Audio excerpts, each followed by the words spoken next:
Hello everyone, welcome back to my channel.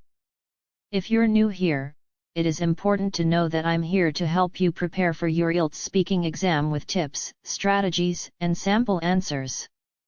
In today's video, we're going to dive into an important cue card topic that many of you might get in the exam. I'll be sharing a well-structured response that you can use as a guide to prepare your own answer. So, if you're aiming to score high in the speaking section, make sure to watch till the end and don't forget to take notes. Please subscribe our channel for latest cue cards. Describe an occasion that you lost something in public. What did you lose? When and where did you lose it? What did you do to find it? Explain how did you feel about it.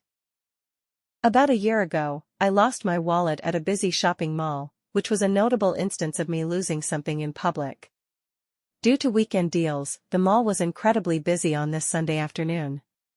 I had gone there for lunch and to buy some things with some buddies.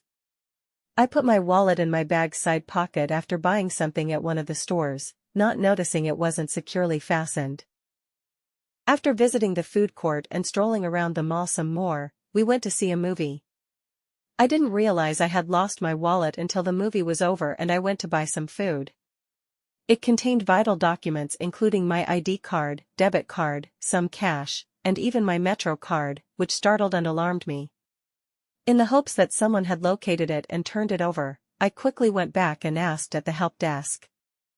Fortunately, after searching for nearly half an hour, a security guard told me that someone had turned in a lost wallet to the customer care desk.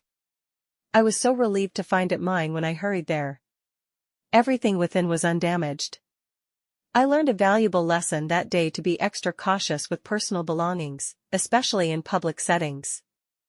I now make sure my valuables are securely stowed and always check my luggage twice. Thank you for watching. If you found this video helpful, don't forget to like, share, and subscribe for more tips and resources on mastering English. Leave a comment below with any questions or topics you'd like me to cover next. Good luck with your IELTS preparation, and see you in the next video.